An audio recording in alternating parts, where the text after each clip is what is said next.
scare the council into action, wouldn't it? Well, it's actually happened already in New South Wales in Zinniloquin. It happened in there, and what they've found is that there was an issue there when they brought the fluoride in, and there was a lot of people coming down with all sorts of things and sensitivities. They put it to the state health, and at the end of the day, they agreed. New South Wales Health agreed that reverse osmosis filters would be appropriate to supply at the council's expense, and they also had to pay to install them. So imagine our council, it's not doing too well at the moment, being hit with, you're looking at a minimum of $500 per person. And I would say that we all know at least a handful of people with one of those health issues.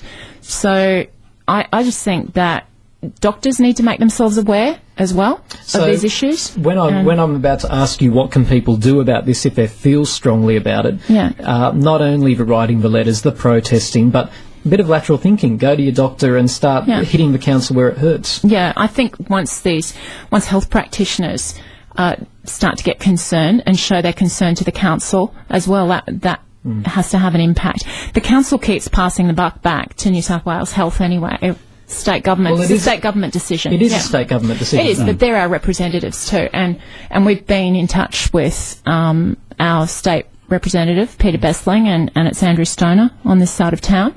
We encourage people to write to those MPs and ask them to represent their wishes. What was your response from those individuals?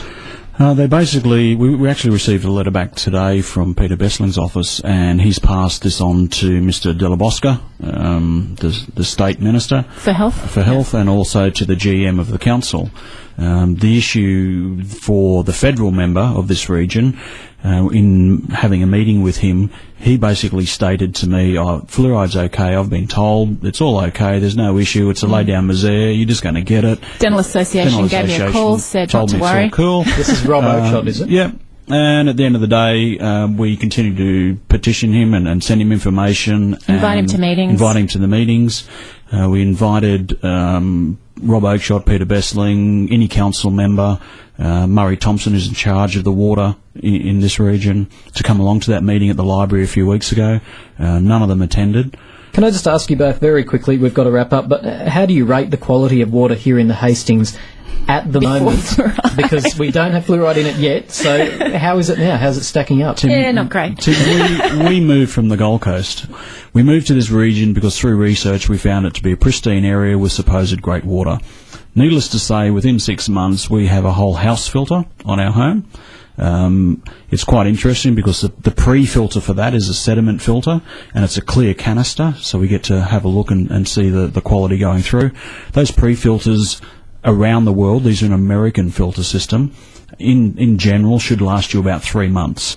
In our region, in Port Macquarie, they last us about 4 weeks. Now, this is prior to fluoride. And it goes black. And that's what we're dealing black with now. So we recommend people filter the water. I guarantee you, anyone who works in the water department in council filters their water. We've found out there's a lot of issues when it rains here. They don't pump water up to the dam.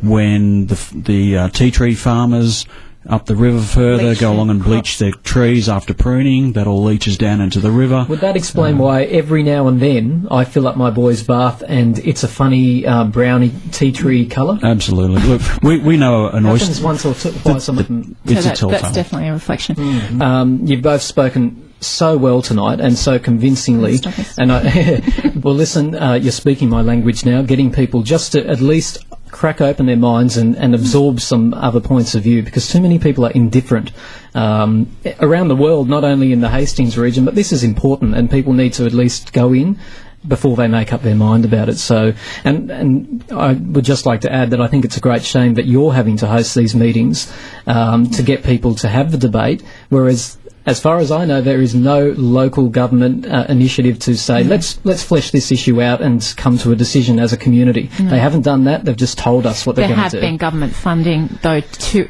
the Dental Association to get the word out on the other side of the story. The propaganda. So, yeah. Thank you both so much for coming in. Thank you. Thanks, Tim. Really appreciate your time. Thanks so much.